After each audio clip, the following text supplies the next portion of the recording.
Permettez-moi de vous rappeler respectueusement, la vie et la mort sont d'une importance suprême. Le temps passe vite et les opportunités sont perdues. Chacun de nous devrait s'évertuer à s'éveiller.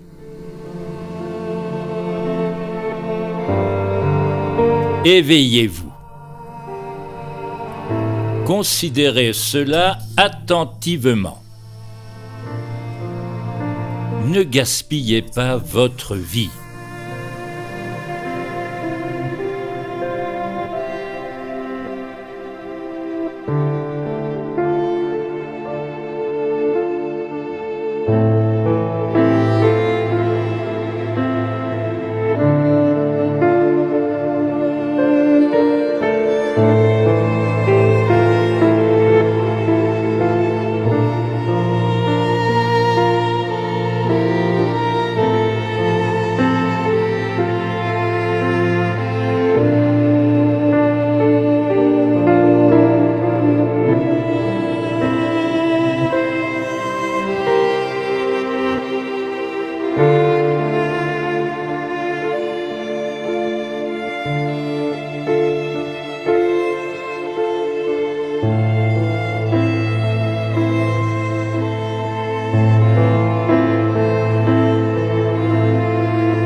L'humanité est descendue profondément dans le monde matériel, plongeant ses racines dans les couches mentales et physiques de notre être.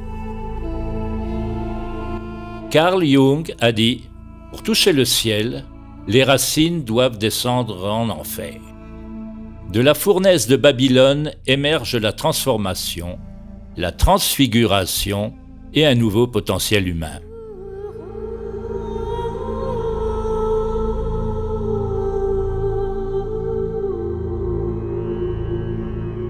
Les traditions orientales disent que le lotus de l'éveil émerge à partir de la boue du samsara et à partir de la souffrance.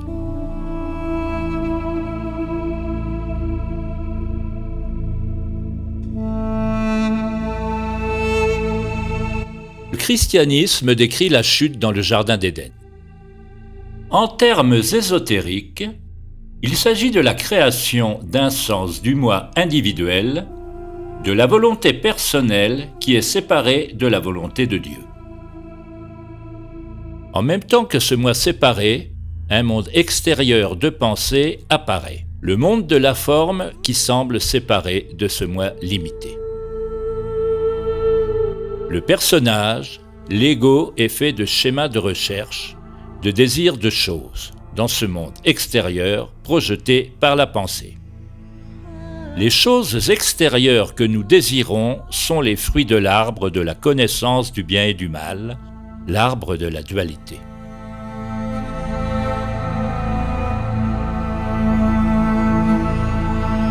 On pourrait dire que le péché originel est le désir de la conscience égoïque ou dualiste. Ceci est Maya, la situation dans laquelle l'humanité se trouve actuellement. Rechercher le fruit extérieur signifie manquer la cible, manquer le moment présent. Historiquement, il y a eu occasionnellement de rares éveils, de rares floraisons de la conscience humaine, les saints, les yogis, les sages et les gardiens de la sagesse. Mais l'humanité a maintenant une occasion unique de faire ce voyage collectivement, en masse, d'envisager et de co-créer de nouvelles réalités partagées, afin que nous redécouvrions les mondes supérieurs et nous éveillions du rêve collectif d'un moi limité.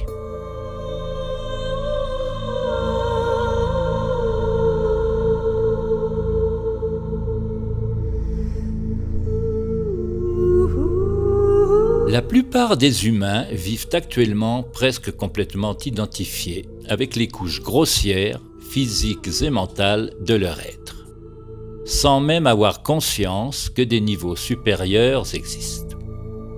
La plupart des gens ne savent pas ou ne soupçonnent pas qu'il existe des capacités spirituelles qui sommeillent dans la structure du soi, attendant d'être activées. En réalisant ces capacités, nous nous connectons à des niveaux d'existence de plus en plus subtils, tout en rendant la structure du moi perméable à notre vraie nature, en nous désidentifiant de tous les niveaux du mental de Maya.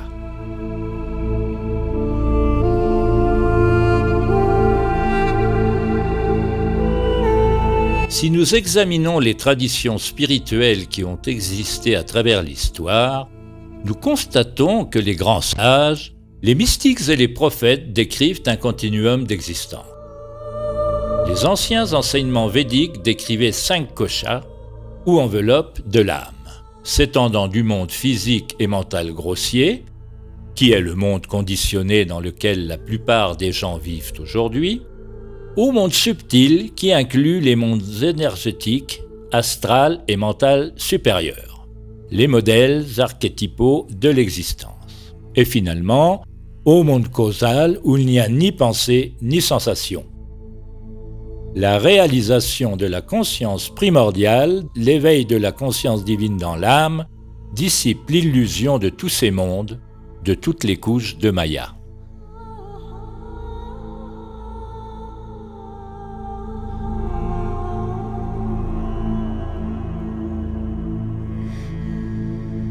Les anciennes traditions contiennent de nombreux systèmes conceptuels et de langage qui pointent vers ce continuum allant du grossier au subtil jusqu'au causal. Qu'il s'agisse du système des chakras ou du système kosha des traditions védiques ou des tantien du taoïsme, tous les niveaux du champ du changement sont des mayas, la spirale qui obscurcit notre véritable nature et pourtant qui est l'expression de la vie elle-même. C'est à travers la spirale de la vie que nous faisons l'expérience de la vie humaine. Lorsque tous les niveaux de Maya sont réalisés comme étant vides de soi, ce qui devient possible est une non-dualité insondable, une union mystique au-delà de tout langage, qui inclut et transcende tous les autres niveaux.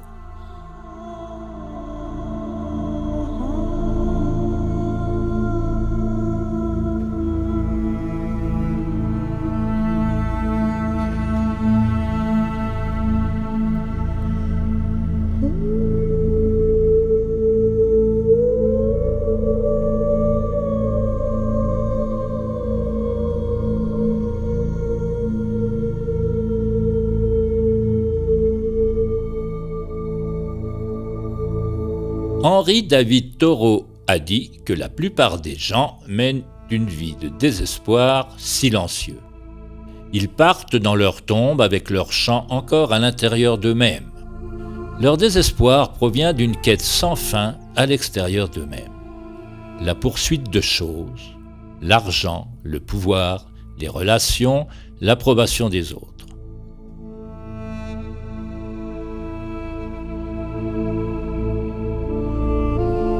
La racine de la souffrance réside dans l'attachement mental aux choses et non dans les choses elles-mêmes. Peu importe ce que vous avez, ce qui compte, c'est votre attachement à ce que vous avez. Nous formons des attachements au niveau sensoriel par la neuroplasticité. Partout où l'attention est portée, les neurones s'activent et se connectent entre eux, créant un programme dans le mental, une tendance vers un schéma, ce qui constitue le mental lui-même. Lorsque nous avons une habitude inconsciente, un schéma quotidien, nous ne sommes pas tellement dépendants des choses elles-mêmes.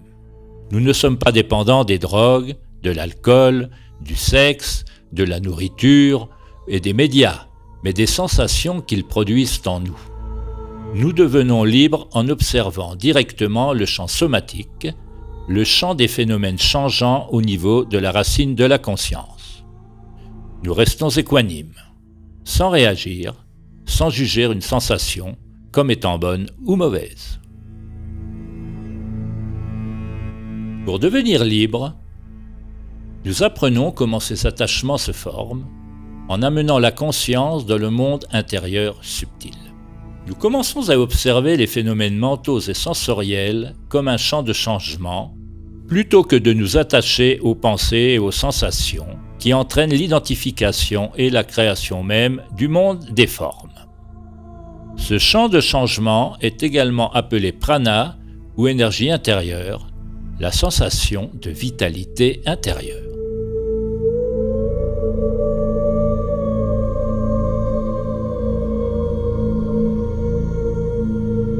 Le passage à une nouvelle terre est un passage hors du matérialisme. Ce dont nous sommes témoins est une libération des anciens paradigmes et de la programmation égoïque, pathologique, qui veut acquérir toujours plus. Ce que vous voyez autour de vous en ce moment peut sembler être l'obscurité, cela peut sembler être de la folie. En fait, c'est à cela que ressemble l'éveil sur la planète Terre. Vous êtes témoin du démantèlement des anciens schémas. De nombreuses personnes vivent une désillusion des systèmes politiques, sociaux, économiques et religieux actuels.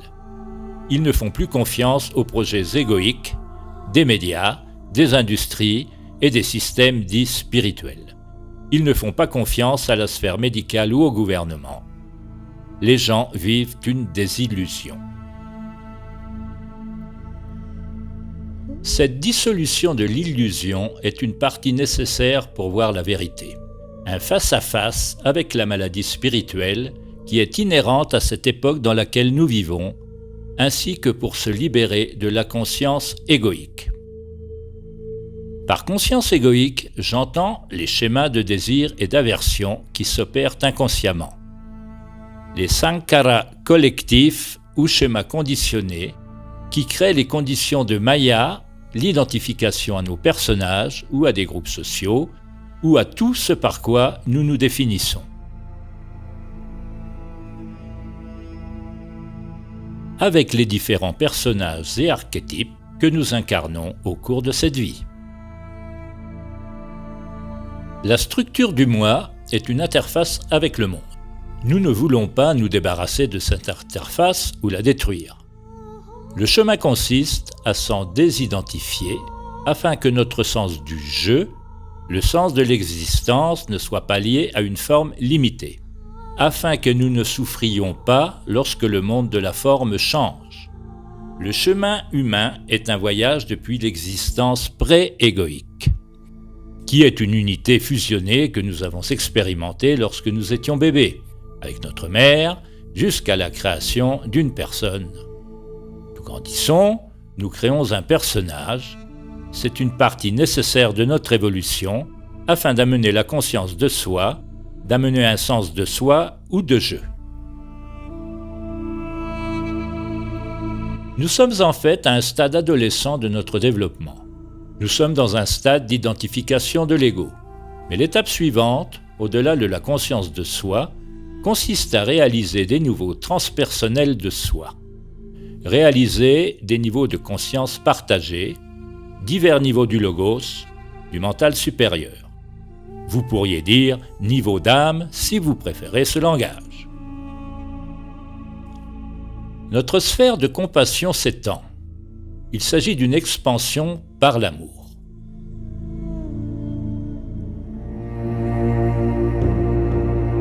Point de vue de l'ancien schéma, la conscience égoïque, ce démantèlement est quelque chose de terrifiant. Il y aura de la confusion et de la douleur si vous vous accrochez aux anciens schémas. Ceux qui s'éveillent seront perçus comme une menace.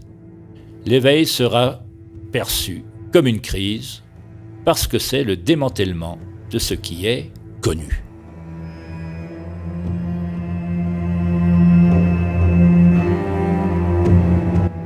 Actuellement, nous sommes comme des chenilles dans un cocon, connaissant une métamorphose. Il y a un moment dans la transformation où la chenille n'est ni une chenille ni un papillon. À ce stade-là, celui qui vit la métamorphose, l'ancien moi, peut avoir l'impression d'avoir tout perdu. Mais cela est simplement une partie du processus.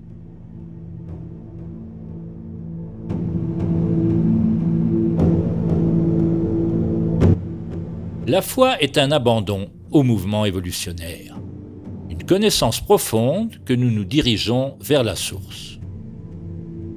L'illusion collective, que les anciens maîtres spirituels appelaient Maya, est liée à notre attachement collectif aux anciens schémas. Elle est liée à l'orgueil démesuré de l'homme, à la croyance que nous savons où nous allons, ce que nous faisons et qui nous sommes.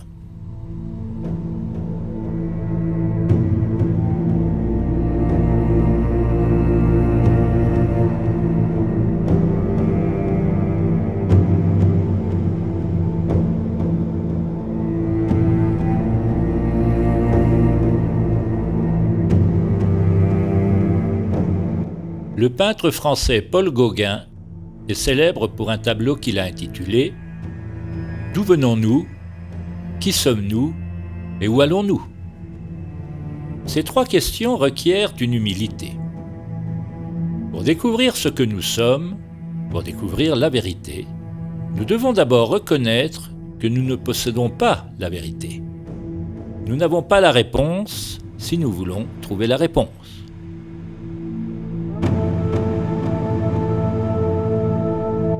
Il doit y avoir une véritable volonté de s'explorer et de se regarder soi-même.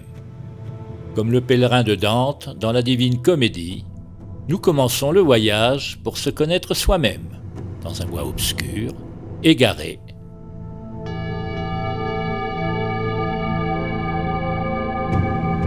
Reconnaissant que nous nous sommes perdus.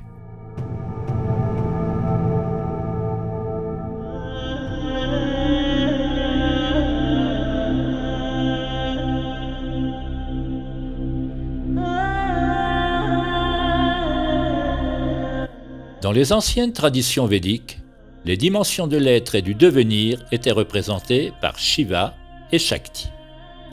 L'archétype féminin, le courant descendant, le courant de la manifestation est représenté par Shakti, par le triangle pointant vers le bas, qui indique l'involution de l'esprit dans le monde de la forme. Shiva représente le courant ascendant, le courant de la libération. Le triangle pointant vers le haut indique la conscience pure, sans aucune caractéristique, l'évolution au-delà du monde de la forme, le transcendant.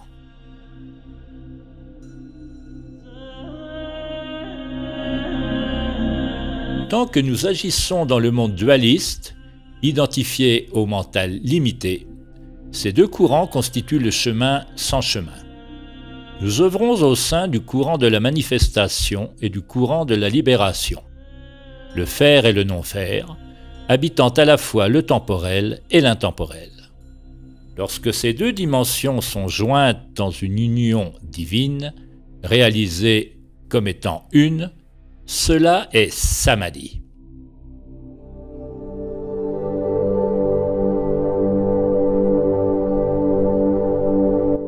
Lorsqu'elles sont unies, elles représentent l'équilibre et la coexistence de ces deux dimensions, comme l'étoile de David ou le symbole Anahata, qui est l'ancien symbole représentant le cœur spirituel, le son inaltéré, la source transcendante de l'Aum primordial qui fait danser l'univers. Il est dit qu'en Samadhi, vous entendrez la musique céleste de l'existence, la musica universalis ou la flûte de Krishna, ou ce que Pythagore appelait la musique des sphères. Bien sûr, ce sont toutes des métaphores pour quelque chose qui s'éveille dans les profondeurs de votre être, quelque chose au-delà du mental et des sens limités.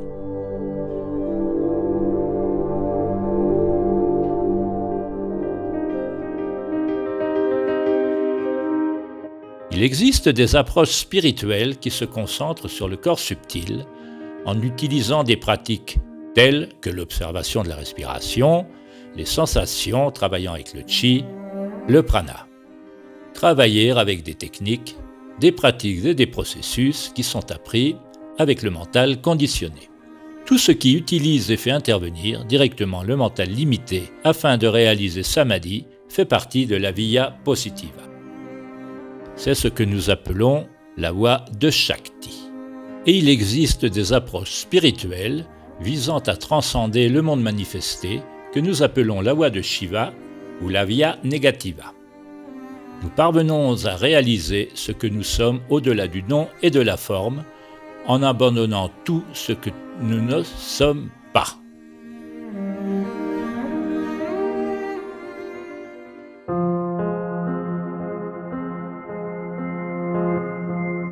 La voie qui mène à Samadhi a reçu de nombreux noms, tels que la méditation, la quête de soi ou la prière. La plupart des gens qui pratiquent ces choses aujourd'hui pratiquent une technique. Mais l'ancienne forme de méditation qui mène à Samadhi n'est en fait pas une activité. Ce n'est pas quelque chose que vous faites ou pratiquez, mais c'est en fait la cessation du méditant, du chercheur ou de celui qui fait.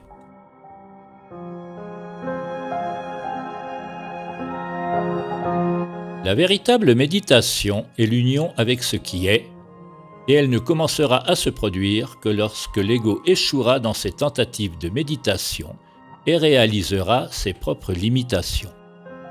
L'ego, le vous que vous pensez être, doit nécessairement échouer dans toutes ses tentatives de méditation pour que la véritable méditation puisse avoir lieu. Plus nous nous rapprochons de la vérité, plus nous nous rapprochons de Samadhi, moins il y a de choses à faire, moins il y a de techniques. Les techniques font toutes partie du passé. Nous abandonnons le faire et celui qui fait. Nous abandonnons la recherche et le chercheur pour parvenir au présent inconditionné. Certains enseignants donnent trop d'importance aux techniques, tandis que d'autres les négligent. Il est important de comprendre que la technique est un soutien. Nous ne voulons pas abandonner la technique, mais nous ne nous y accrochons pas.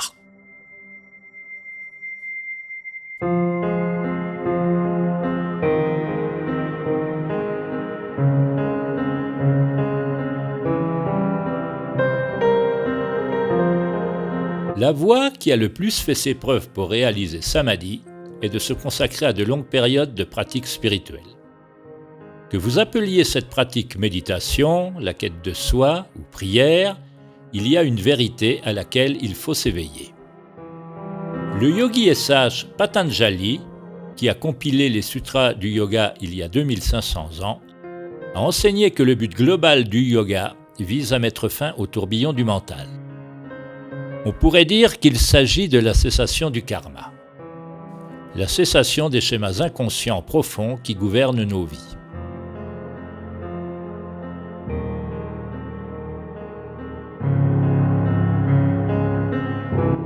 Ces schémas conditionnés étaient nommés vritti en sanskrit. De même, le maître zen Dogen a dit que la méditation est le dépouillement du mental et du corps. Dans le bouddhisme, c'est le nirvana ou nirodha. c'est la cessation des fluctuations du mental égoïque limité qui entraîne l'identification à un sens du moi limité. Dans le christianisme, nous trouvons le même enseignement pérenne, mais exprimé à travers une métaphore très différente, en utilisant le langage qui était répandu à cette époque de l'histoire. Réaliser samadhi, en termes chrétiens, c'est atteindre le royaume de Dieu par le pardon des péchés, en réalisant le Christ. Le mot péché, en hébreu, signifie littéralement « manquer la cible ». Cela signifie manquer le moment présent, rechercher le bonheur dans les objets du monde extérieur plutôt que de réaliser la source de la véritable plénitude.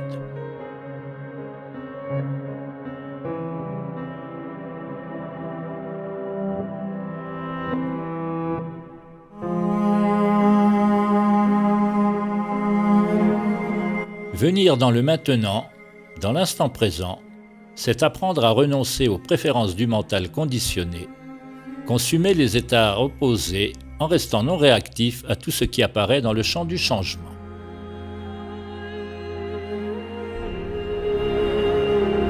Méditer, c'est consumer le moi conditionné, ou on pourrait dire libérer l'énergie du moi conditionné. Cette vérité se trouve dans l'évangile de Thomas qui déclare « Si vous faites sortir ce qui est en vous, ce que vous faites sortir vous sauvera. Si vous ne faites pas sortir ce qui est en vous, ce que vous ne faites pas sortir vous détruira. »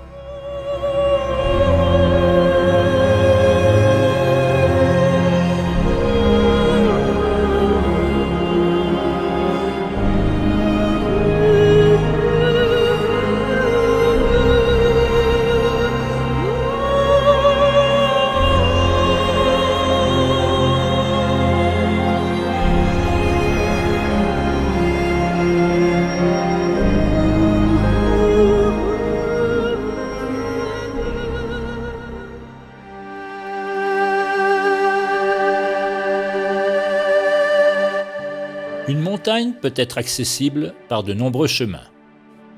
Nous pouvons aller tout droit au sommet, ou parfois, il est préférable de prendre une route en spirale.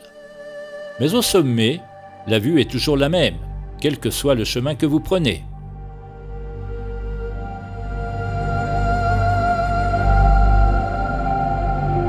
Les humains ont créé des milliers de techniques de méditation au cours des millénaires. Sans parler des innombrables postures de yoga, des asanas, des respirations particulières ou pranayama et de toutes les variétés imaginables de rituels ou de pratiques.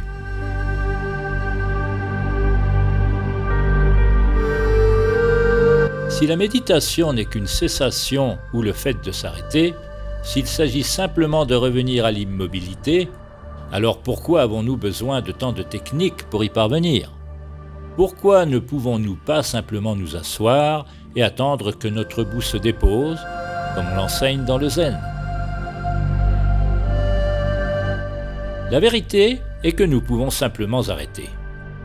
Nous pouvons abandonner les activités de notre personnage.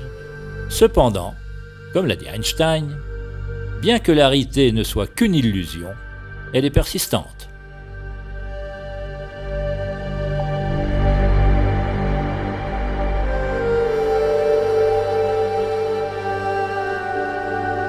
C'est cette persistance de l'illusion qui rend nécessaire pour la plupart des gens de pénétrer dans l'inconscient. Pour rester réveillé, nous devons purifier l'avatar de ses sankharas, de son karma, de ses programmations, afin que les aspects inconscients du moi ne soient plus aux commandes du spectacle. Quand je dis purifier, je ne veux pas dire que l'avatar est en quelque sorte mauvais ou négatif. Je veux simplement dire qu'il est possible de se désidentifier de lui. Et le processus de désidentification est ce que nous appelons purification ou nettoyage. Je nettoie mon soi de moi-même. Notre sadhana consiste à unir tous les aspects de notre soi afin que nous ne soyons pas divisés. Nous pénétrons dans l'inconscient en créant des conditions de non-échappatoire pour l'ego. Que ce soit par de longues périodes de méditation ou quête de soi, par le yoga intensif, le qigong, la prière, la pratique sur la respiration, le jeûne, le chant, ou par la prise d'antéogènes qui nous ouvrent aux profondeurs inconscientes du mental, nous serons naturellement attirés par différentes pratiques, techniques et outils à différents moments de notre chemin.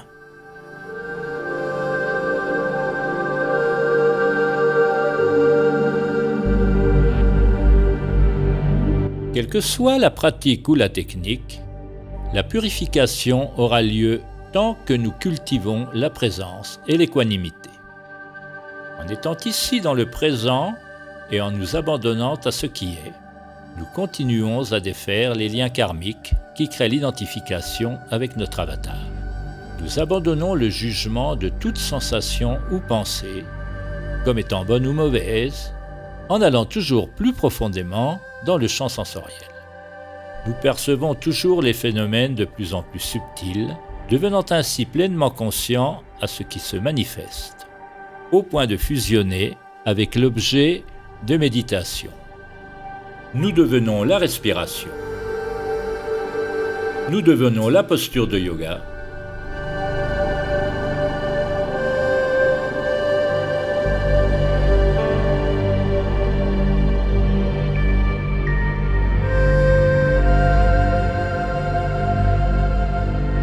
Nous devenons le chant.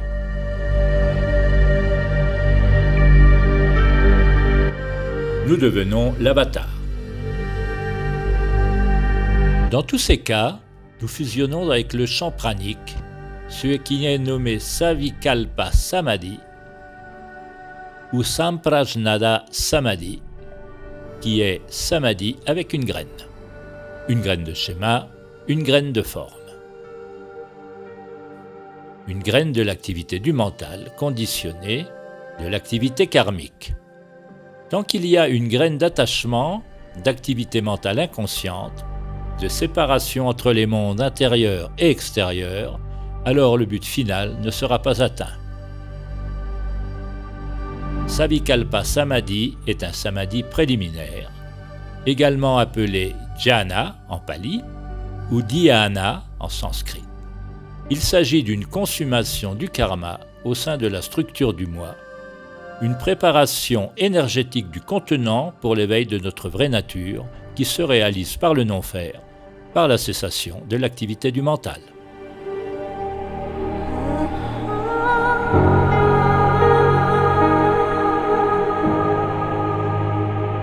Votre mental est comme un étang et vos pensées sont comme des vagues ou des ondes sur cet étang.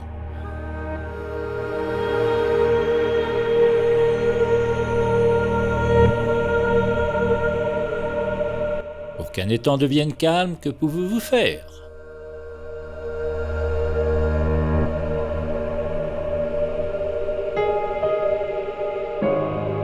Tout ce que vous faites provoquera encore plus de vagues. Vous ne pouvez pas l'aplanir ou le rendre plus calme.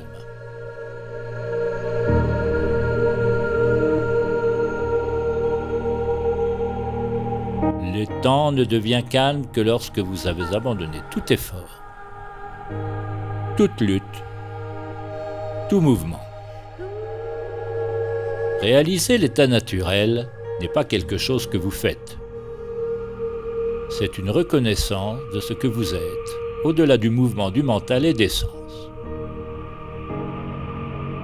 Qui fait bouger le mental? Reconnaissez qui choisit. C'est le mental lui-même qui choisit. C'est seulement le mental lui-même qui bouge.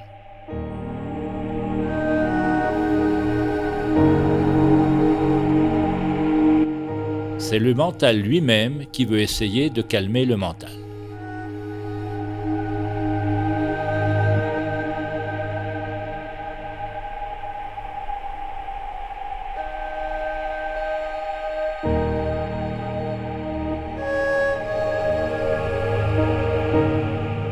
En entendant ces mots, le mental limité sera probablement désorienté, se demandant « Que dois-je faire ?» Acceptez simplement cette désorientation.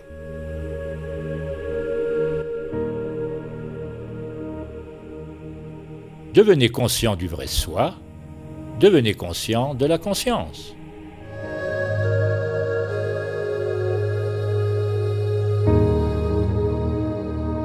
Restez avec cela jusqu'à ce que seul cela devienne votre réalité. Au début, lorsque vous essayez d'observer la conscience, vous ne verrez que le faux moi, uniquement les mouvements du mental. Quand je dis « soyez conscient du vrai soi », ce n'est pas un changement d'orientation, ce n'est pas un mouvement.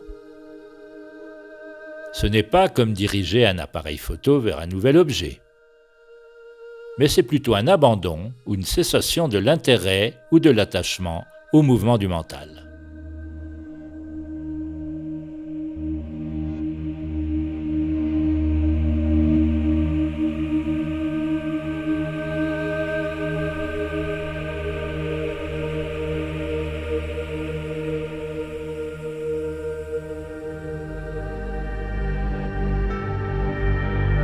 Il y a deux points principaux qui nous lient à l'identification du faux moi.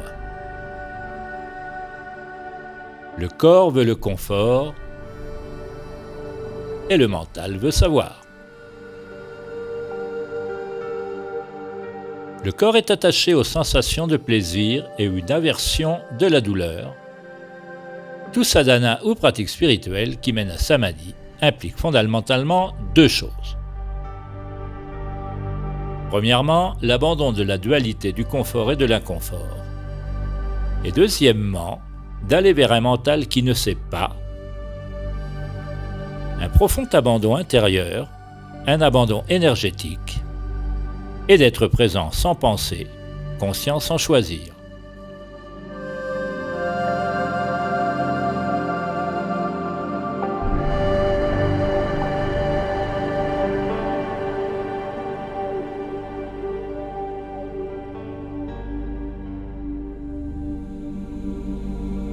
Socrate était considéré comme la personne la plus sage de son époque.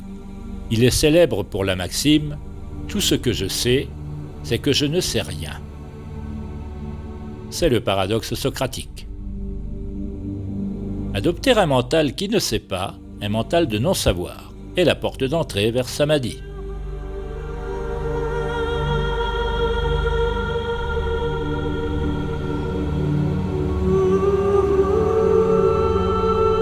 Attendez, restez immobile sans espoir, sans penser, parce que l'espoir serait basé sur une idée et maintiendrait la circulation de l'énergie dans le mental conditionné.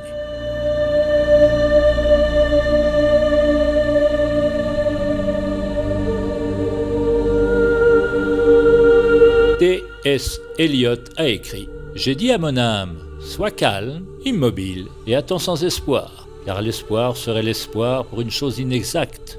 Attends sans penser, car tu n'es pas prêt pour la pensée. »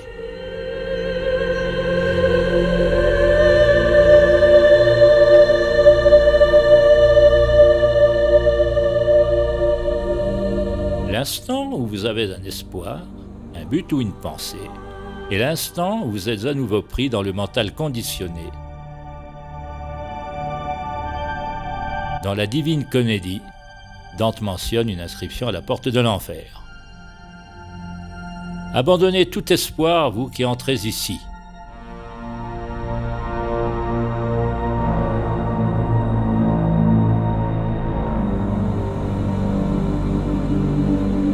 Il s'agit en fait d'une instruction très pragmatique. Ce serait un excellent rappel s'il était affiché sur la porte de chaque centre de méditation, ashram, église ou temple. Quel que soit votre espoir, il est basé sur un conditionnement passé. L'espoir est une sorte de savoir qui maintient la structure de l'ego en quête, en recherche et en action. Lorsque nous nous engageons dans notre sadhana, notre pratique spirituelle qui mène à samadhi, nous devons abandonner tout espoir, toute projection dans le futur, en acceptant que nous ne savons même pas ce qu'il faut espérer. C'est une leçon d'humilité pour l'ego.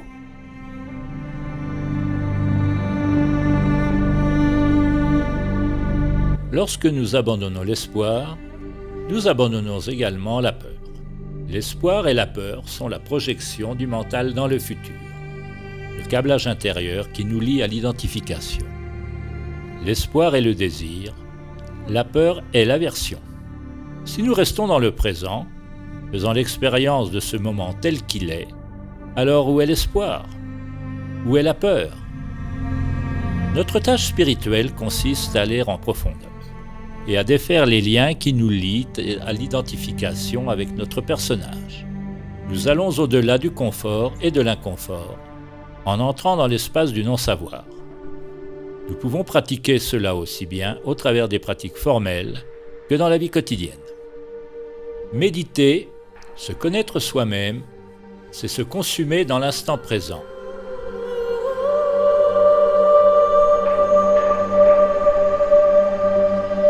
Consumez vos schémas, vos préférences.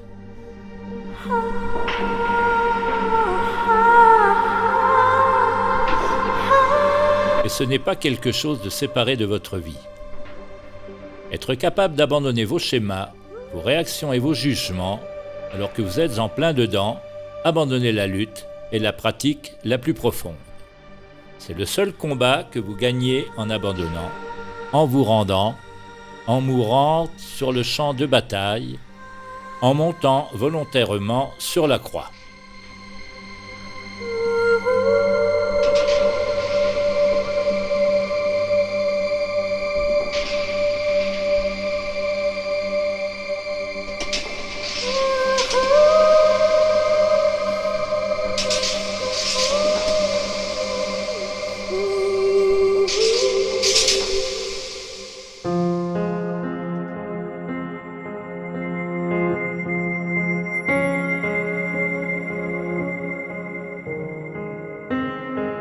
Certaines personnes sont prêtes à recevoir les enseignements les plus élevés sur la méditation et la quête de soi, la simple et pure vérité. Ils entendront le dharma et comprendront immédiatement.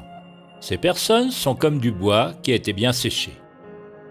Elles sont prêtes à se consumer elles-mêmes, elles ont juste besoin de l'étincelle.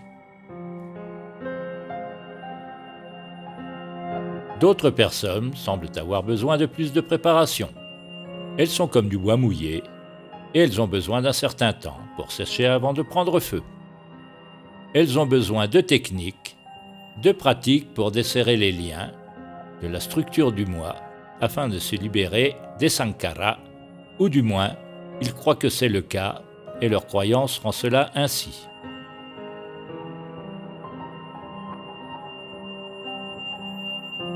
Les pratiques et les techniques sont comme des soutiens. C'est comme utiliser une épine pour enlever une épine, ou un schéma pour enlever un schéma. Les pratiques spirituelles, telles que la récitation de mots, la pratique d'une discipline, ou tout ce qui est appris ne sont que des imitations. C'est quelque chose de répétitif et de conditionné. Du fait que toutes les techniques sont des schémas conditionnés dans le mental. La pratique elle-même ne mènera jamais au-delà du mental, à samadhi. Vous resterez dans le schéma, dans un état robotique et répétitif. Il faut se tenir faiblement à la technique, afin de permettre à l'énergie intérieure de circuler librement. Lorsque vous devenez absorbé dans l'énergie intérieure, alors l'action conditionnée est abandonnée.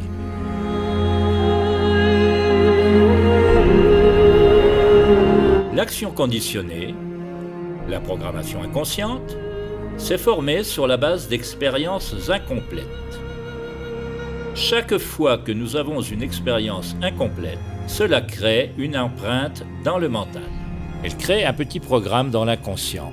Cette programmation ou ce conditionnement peut provenir de traumatismes ou simplement d'expériences que nous avons rejetées parce qu'elles étaient trop douloureuses. Notre structure du moi est constituée d'une légion de petits programmes qui prennent naissance à partir d'expériences incomplètes. Ces empreintes de mémoire ne sont pas seulement stockées dans le cerveau, mais aussi dans les systèmes énergétiques du corps à travers le système nerveux, les fascias et les nombreux réseaux de nadis, les méridiens. Ces programmes ont besoin d'énergie pour fonctionner.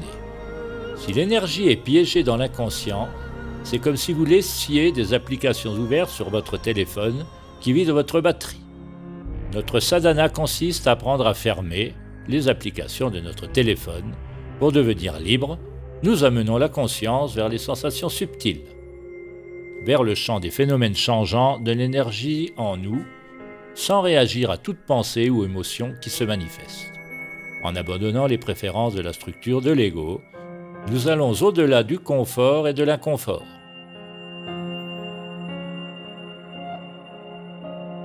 Tout dans le monde extérieur nous oriente dans la mauvaise direction.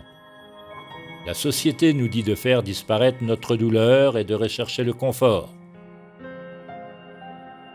La voie d'entrée est la voie de sortie, la voie de sortie est la voie d'entrée.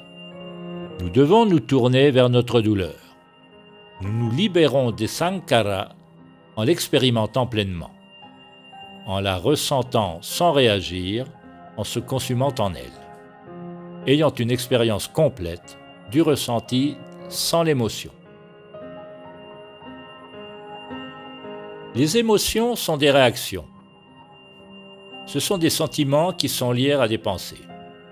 Nous laissons tomber la composante pensée et restons avec le ressenti brut, la sensation brute. Il a été dit que la voie de la libération ne consiste pas à se sentir mieux, mais à améliorer sa manière de ressentir. Des exemples ultimes de cela sont ceux de Jésus sur la croix, ou de la méditation du Bouddha qui a conduit à son illumination. Il s'agit de faire face à sa plus grande douleur, à ses plus grandes peurs, en abandonnant les concepts, le savoir et les jugements du bon ou du mauvais.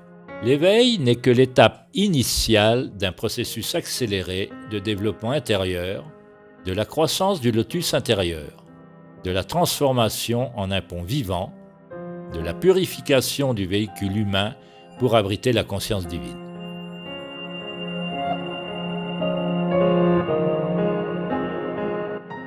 L'énergie est comme la pierre de Rosette pour les pratiques spirituelles. Si vous comprenez comment l'énergie fonctionne, vous comprenez l'utilité de la pratique. Chaque technique ou pratique interrompt le schéma de vous. Vous utilisez un schéma conditionné pour interrompre des schémas conditionnés. Vous devez être prêt à abandonner la technique une fois qu'elle a atteint son objectif, sinon vous allez simplement créer une identité autour d'elle et une nouvelle structure du moi spiritualisé.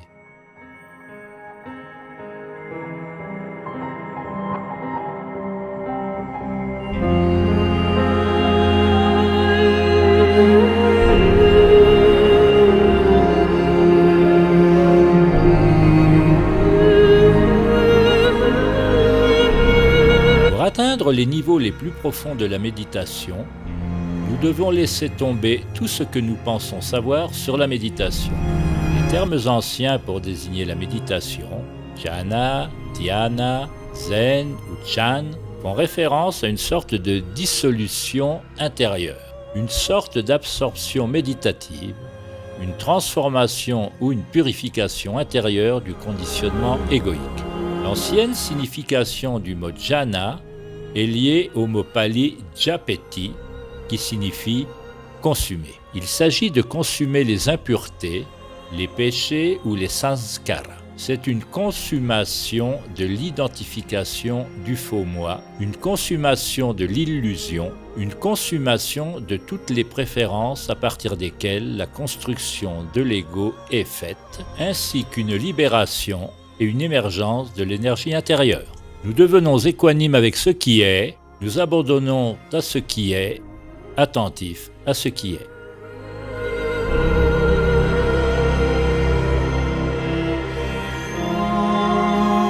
L'éveil à notre véritable nature peut se faire progressivement à travers ces étapes du jhana à mesure que l'identification aux divers processus du mental conditionné est abandonnée, où l'éveil peut aussi produire instantanément. C'est ce qu'on appelle Satori dans le zen.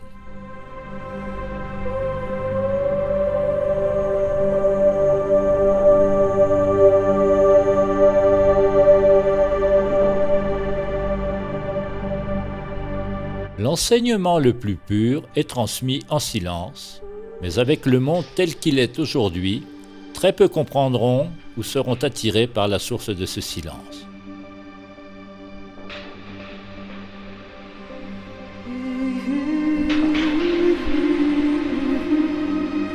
Il existe un enseignement célèbre de Bouddha Gautama, appelé le sermon de la fleur. Ce sermon est à l'origine de la méditation bouddhiste. On pourrait dire que c'est l'origine du zen. Le zen est une transmission directe de la vérité. Dans le sermon de la fleur, le Bouddha a simplement tenu une fleur blanche. Il était en présence directe de la fleur, demeurant dans sa vraie nature. C'était là tout l'enseignement. Plutôt que de donner un long satsang ou d'enseigner avec des mots, il a simplement laissé les étudiants s'asseoir avec la fleur pendant toute la durée. Seul un étudiant a reçu la transmission. Seul un étudiant l'a reçu. Recevoir une transmission aussi subtile requiert un esprit subtil. La plus grande vérité est transmise dans le silence. Comment pouvons-nous recevoir cette transmission de l'esprit de Bouddha? Comment pouvons-nous recevoir cette transmission de l'esprit de Bouddha? Ce que nous sommes déjà. La conscience primordiale est partout, lorsque nous avons des yeux pour voir, et nulle part en particulier. À l'éveil, la vérité est si simple à voir que vous n'avez pas besoin du mental. Le mental cherche et recherche. Lorsque ce mouvement est abandonné, lorsque ce mouvement est consumé, la vérité demeure. Vous êtes déjà ce que vous cherchez, mais vous êtes identifié avec le faux moi. Prenez conscience de la fleur et prenez conscience de qui ou de quoi observe la fleur. Qu'est-ce qui sépare l'observateur et l'observé? La méditation ou jhana consiste à être présent ici et maintenant, sans faire intervenir les images du mental, les idées et les concepts. Si la conscience est pleinement présente, de sorte qu'il n'y ait plus de savoir, même dans l'inconscient, alors il n'y a plus d'observateur et d'observé. Il n'y a plus de relation entre vous et une chose. Il n'y a plus de fleurs et d'observateurs séparés. C'est seulement le mental limité qui voit les choses. L'activité du mental limité est la création de choses.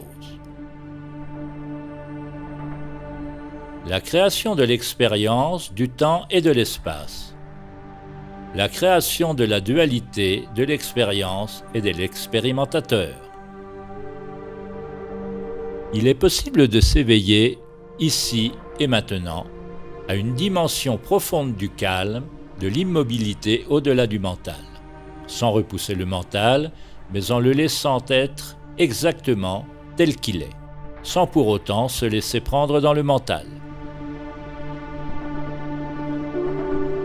N'essayez pas d'analyser ces mots, ce ne sont pas des concepts. Si la présence s'est réalisée elle-même en entendant ces indications, ne laissez pas le mental s'y impliquer. Dès que vous recevez la transmission, éteignez cette vidéo et restez dans la conscience en tant que conscience.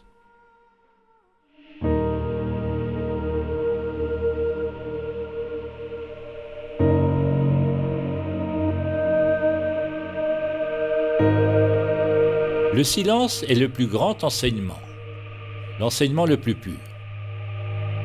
Le meilleur enseignement suivant est de pointer directement vers l'insondable. Cet enseignement suivant a porté de nombreux noms à travers l'histoire.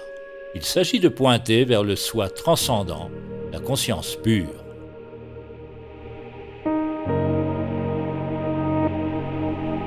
Dans le bouddhisme, il est appelé Prajna Paramita, ce qui signifie la connaissance ultime ou la sagesse parfaite, qui se distingue de la connaissance ordinaire ou de la connaissance conditionnée. C'est ce qui est réalisé par le 8e membre du yoga décrit par Patanjali. Dans le shivaïsme, cet éveil peut être décrit comme l'unité avec Ishvara ou Shiva, qui sont des noms pour la conscience absolue. Dans les traditions mystiques occidentales, les termes énose ou apophatisme ont été utilisés pour désigner l'union avec l'un. Plotin disait que l'un transcende tous les êtres, mais est immanent en eux. Dans le Dzogchen tibétain, il est décrit comme l'état naturel et primordial de l'être. Ils utilisent le mot Rigpa pour désigner le fondement de l'existence. Dans le soufisme, c'est le secret des secrets, réalisé par Fana, qui est l'annihilation, apprendre à mourir avant de mourir.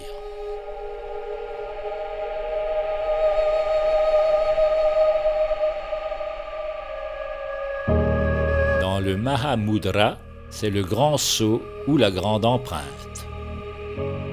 La réalisation de l'état naturel, la conscience primordiale, la vacuité, l'absolu, la clarté et la transparence sans racine.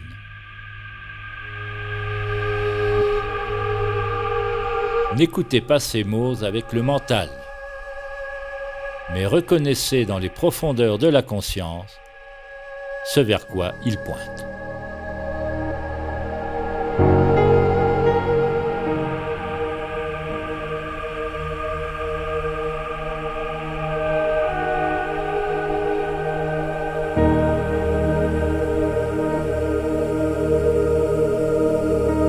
La vérité de qui ou de ce que vous êtes, la vérité qui transcende le mental limité, ne peut pas être vue à travers le mental limité. Le point immobile ne peut pas être atteint par le mouvement. Si vous voulez réaliser le point immobile au-delà de la pensée, abandonnez tout intérêt pour les pensées et les sensations, toutes les préférences, tous les phénomènes générés par le mental et les sens, et reposez-vous dans la conscience nue.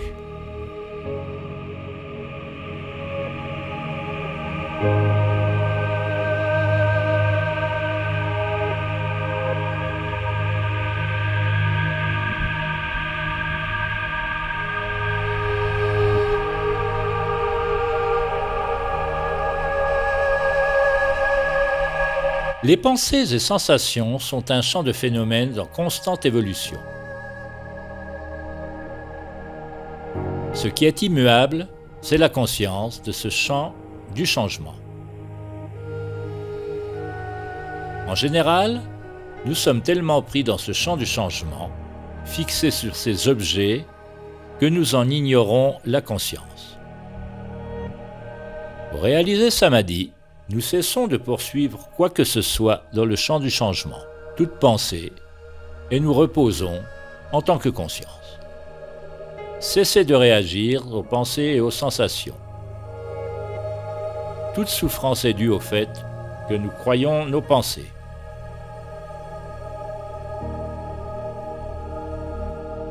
Observez l'habitude qu'a le mental de juger ou d'étiqueter toute pensée ou sensation comme étant bonne ou mauvaise. Nous permettons à chaque pensée et à chaque sensation d'être telle qu'elle est. Nous ne repoussons rien et nous ne nous laissons pas prendre par les pensées ou happer par leur contenu. De cette façon, nous nous approchons de l'absolu par la voie négative, la via negativa. Quoi que ce soit qui se manifeste, nous réalisons. Pas ceci, pas cela, pas ceci, pas cela. Par la via negativa, on réalise que tout ce qui se manifeste n'est pas vous. Vous réalisez que vous n'êtes rien, la sagesse du non-soi. Par la via positiva, on réalise que tout ce qui se manifeste est vous. Ceci est l'amour, une connexion ou fusion énergétique. Les deux vérités existent simultanément.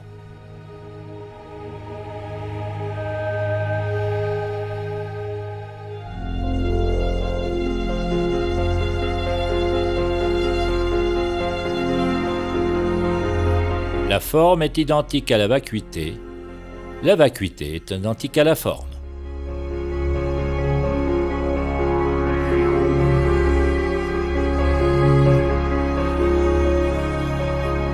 Il y a un dicton dans le zen. Au début du chemin, les montagnes sont des montagnes et les rivières sont des rivières. Après certaines réalisations, les montagnes ne sont plus des montagnes et les rivières ne sont plus des rivières. Mais lorsque la vérité finale est révélée, les montagnes et les rivières sont. Qu'est-ce qui a changé au cours de ce voyage ? La montagne et la rivière restent ce qu'elles ont toujours été. Ce qui a disparu, c'est votre idée de la montagne et de la rivière. Ce qui a disparu, c'est le tourbillon du mental qui sert d'intermédiaire, qui crée l'illusion de la séparation entre vous et le monde.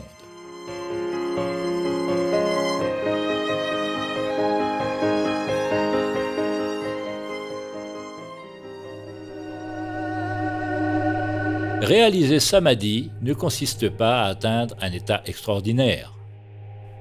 Il ne s'agit pas non plus de rester dans l'état d'esprit ordinaire. Seul le mental limité, le mental égoïque, différencie l'ordinaire de l'extraordinaire.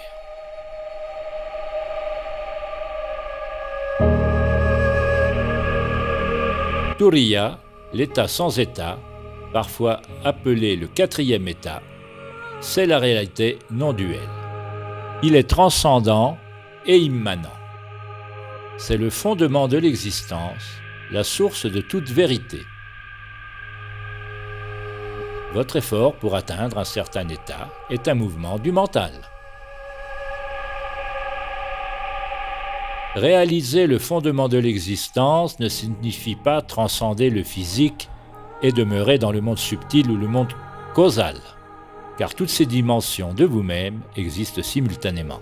Le grossier, le subtil et le causal existent ici et maintenant. Ce n'est pas le mental limité lui-même qui crée la division.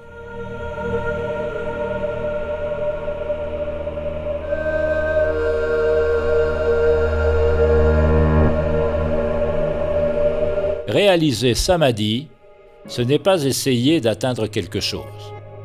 C'est renoncer à tout intérêt pour les pensées, tout en restant pleinement attentif, pleinement conscient, pleinement éveillé, sans réagir, sans faire, sans bouger le mental, sans supprimer le mental.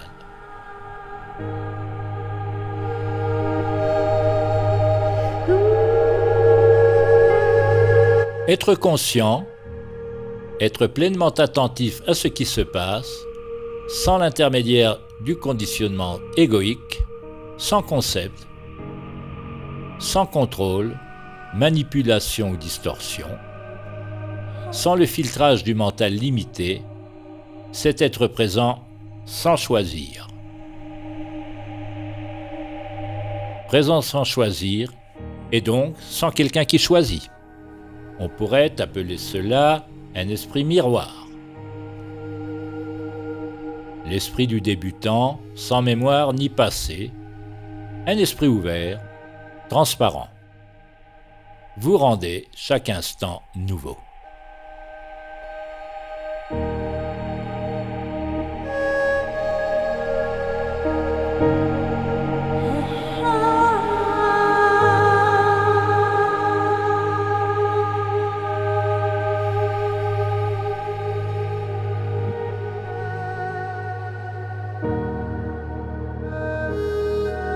Chaque fois que le mental bouge inconsciemment, même le plus petit mouvement, cela provient du filtrage au travers du conditionnement de la structure du moi limité.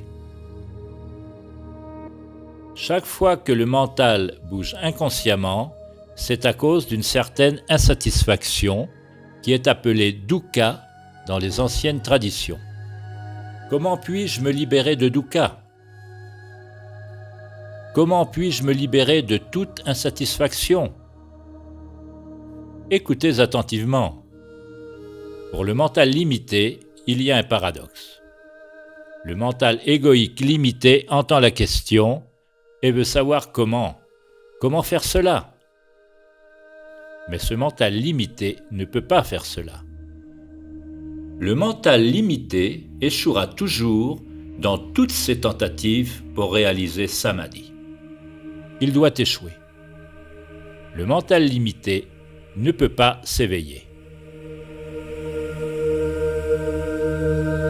La conscience primordiale se réveille de son identification avec le mental limité.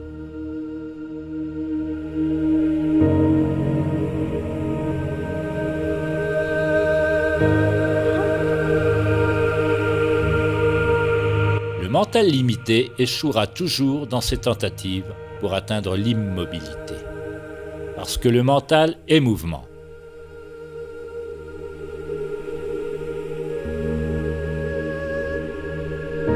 Le mental lui-même est mouvement, et ce mouvement crée l'expérience du temps et de l'espace, il crée la séparation. C'est un processus sans fin de faire. Sur le chemin sans chemin, nous nous éveillons de l'identification avec le personnage qui fait, à la reconnaissance de la dimension de l'être.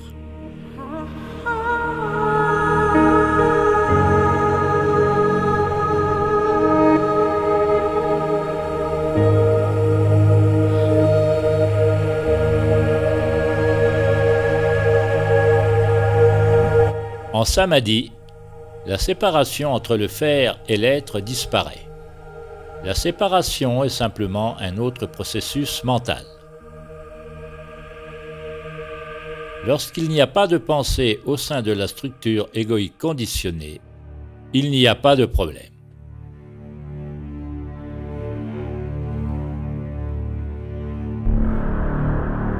Le vous que vous pensez être est un processus, un mouvement constant de la pensée égoïque, une collection de schémas et de préférences. Ce vous doit mourir. Le schéma pathologique du vous doit prendre fin pour que samadhi puisse être réalisé. Laissez-vous imprégner par cela.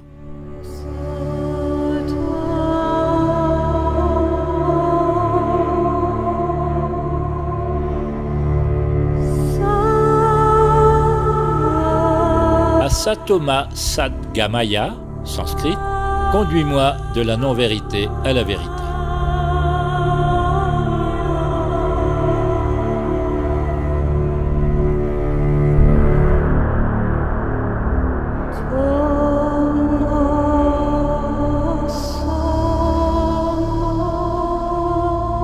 Tamaso Majyotirgamaya, conduis-moi de l'obscurité à la lumière.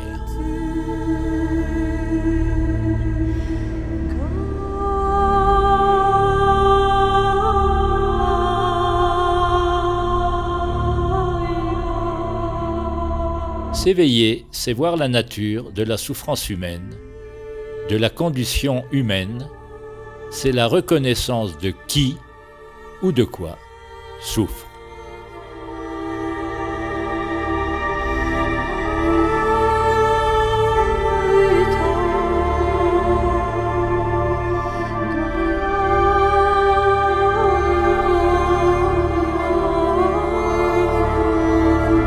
Il n'y a pas de technique pour réaliser la conscience primordiale. Aucun processus qui puisse être appris.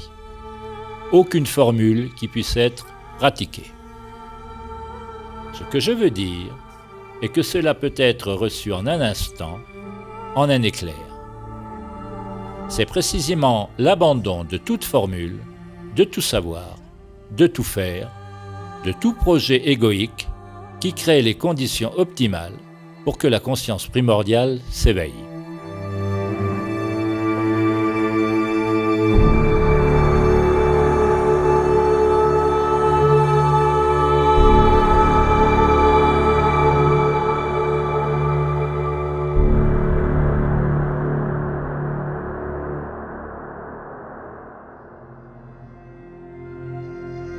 Si j'essaie de vous dire comment être conscient, alors vous allez prêter attention à mes paroles, ou faire quelque chose que je vous ai dit, plutôt que d'être conscient de ce qui se passe réellement dans le moment présent.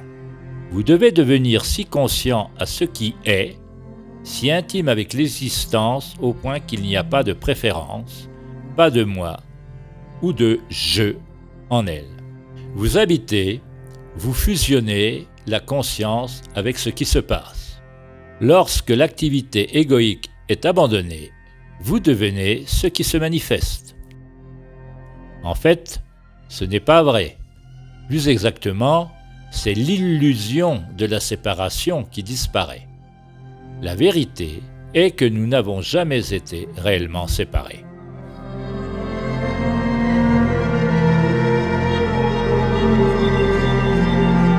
Les maîtres spirituels ont donné l'instruction suivante pour atteindre Samadhi. Sois immobile, calme et sais. Sois immobile et connais le véritable soi, la conscience primordiale au-delà du nom et de la forme. Sois immobile et sais que tu es Dieu, le vrai soi, la nature de Bouddha. Que signifient exactement ces mots ? Qu'est-ce qui devient immobile ? Il est évident que le corps physique ne peut pas devenir complètement immobile, existant dans le temps et l'espace, car l'espace-temps est lui-même mouvement. L'espace-temps est le mental. L'univers est un grand mental, ou logos. Le premier principe hermétique est que le tout est mental, l'univers est mental. Si l'univers est mental et que le mental est mouvement, comment puis-je être immobile et savoir ? Comment pouvez-vous rester immobile sur un globe qui tourne à 1600 km à l'heure autour de son axe, qui tourne à 107 000 km à l'heure autour du Soleil, qui se déplace à 800 000 km à l'heure autour de la galaxie et à des millions d'autres à travers l'univers? Votre cœur bat, les cellules bougent à l'intérieur, la nourriture se digère, le cerveau produit des ondes cérébrales. Votre sang circule, l'énergie est en mouvement. Comment pouvons-nous être immobiles ? Lorsque les maîtres spirituels disent « Sois immobile, calme et sais », ils doivent parler de quelque chose d'autre, quelque chose au-delà du temps et de l'espace, quelque chose au-delà du physique et du mental. Ce que signifie l'immobilité est quelque chose pour lequel nous n'avons pas de mots dans notre langage moderne. La langue sanskrite, la langue des yogis, possède des termes plus précis qui renvoient à la non-dualité. Le terme shunyata est souvent traduit par vide, immobilité ou vacuité. L'immobilité, le calme, est peut-être le mot français le plus proche, mais il est inadéquat pour décrire quelque chose qui n'appartient pas à ce monde dualiste. Ce qui est en fait réalisé est la conscience primordiale qui est au-delà de l'immobilité et du mouvement, au-delà du temps. Elle est éternelle, c'est le fondement de votre être, la nature essentielle de la réalité qui ne change pas. En fait, elle est au-delà de ce qui change et de ce qui ne change pas. Lorsque notre véritable nature est réalisée, il devient évident que le silence et le bruit sont une dualité créée par le mental. L'immobilité et le mouvement sont une dualité créée par le mental.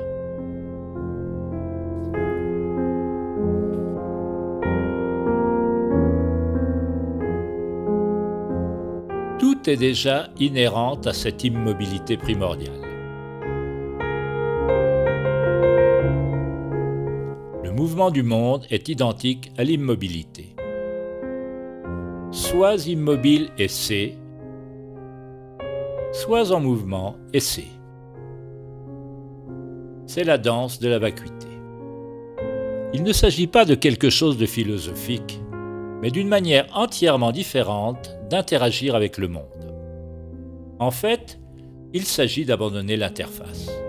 Il s'agit d'abandonner le filtre, qu'est la structure du moi, et de faire l'expérience de votre vraie nature sans l'intermédiaire du mental limité. Le soi-disant monde extérieur est transcendé par la réalisation de l'immobilité qui, lorsqu'elle est réalisée, inclut ce qu'elle transcende.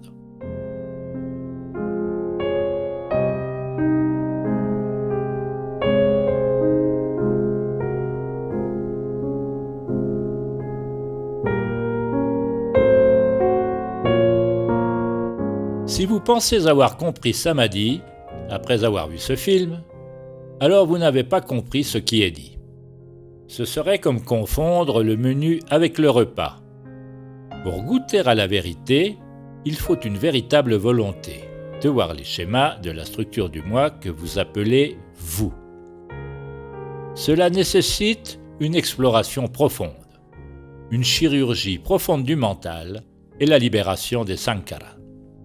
Un profond démantèlement, une profonde humilité de la structure du moi. Pour réaliser Samadhi, on s'abandonne au désir d'union de l'âme. Vous devez vouloir réaliser la source unique, plus que tout ce qui se trouve dans la matrice du mental, plus que tout ce qui se trouve dans le monde extérieur. Les recherches extérieures vous sembleront vides et dénuées de sens. La véritable méditation, la véritable recherche du soi consiste à entrer dans le moment présent où tout est expérimenté. Tout est révélé, tout apparaît et disparaît dans un champ d'équanimité et d'amour. Jusqu'à ce que l'éternel soit réalisé, il faut œuvrer patiemment et avec persistance, de tout cœur, avec humilité, en consumant vos schémas, vos préférences, vos conditionnements. On ne peut pas faire se produire l'éveil en utilisant le mental conditionné. Il semble se produire par accident, mais en pratiquant la présence, on devient prédisposé à l'accident.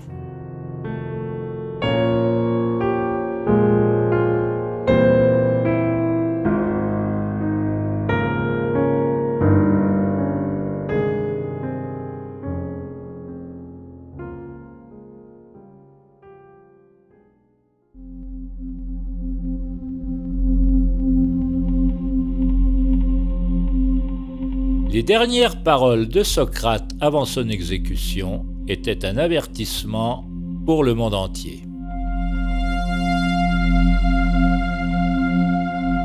Il a dit que nous avons une grande dette envers Asclépios. Payez-la et n'oubliez pas. Asclépios était le dieu de la guérison. Et vous connaissez peut-être le bâton d'Asclépios, qui est un bâton entrelacé d'un serpent. Il représente l'énergie de guérison, l'énergie intérieure qui est vivante, libre de tout conditionnement, libre de se mouvoir par sa propre intelligence, par opposition à l'énergie du mental dualiste. Au cours des premiers siècles avant Jésus-Christ, le symbole d'Asclépios a été apposé sur certaines des premières pièces de monnaie produites en masse dans la Grèce et la Rome antique. Et il s'est transformé en ce que nous appelons aujourd'hui le symbole du dollar. C'est un ancien rappel, caché à première vue. Un rappel qu'un échange d'argent est un échange d'énergie.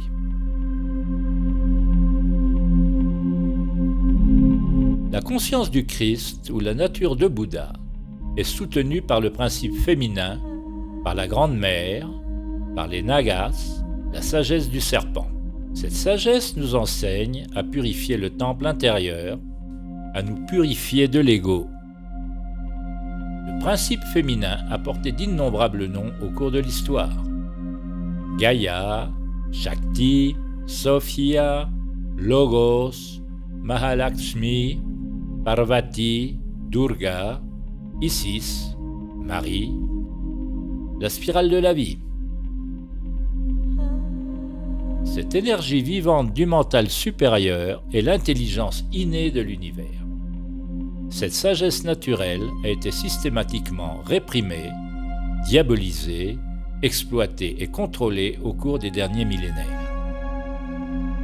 Afin de libérer l'énergie des définitions inconscientes que nous détenons, nous devons défaire les liens qui créent l'identification avec la structure de l'ego. Abandonner l'attachement au confort, abandonner le fait de savoir. En ce moment même de l'histoire, en ce moment même en vous-même, la dette dont parle Socrate arrive à échéance, à la fois individuellement et collectivement.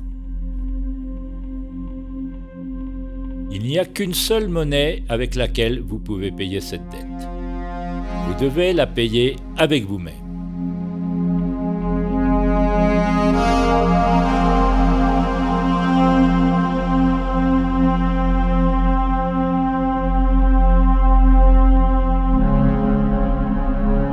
Lorsque nous libérons notre énergie intérieure, notre vitalité intérieure, emprisonnée dans des structures de pensée pathologiques, elle devient libre afin de nous connecter à des niveaux de mental supérieurs. L'énergie est ce qui nous relie tous. Un autre nom pour cette énergie est l'amour. Tous les vrais maîtres spirituels disent que l'amour est la vraie religion. L'amour est la religion du futur. Il ne peut pas être institutionnalisé, systématisé ou conditionné. L'amour est inséparable de la réalisation de l'unique conscience primordiale. Aimer, c'est être un avec.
À l'aube, la brise a des secrets à vous révéler.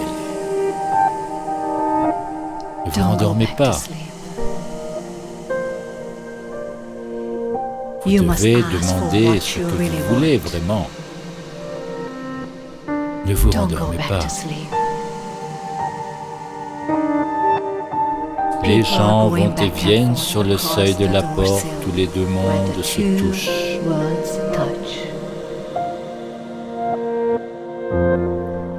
La porte est ronde et ouverte. Ne vous rendormez pas.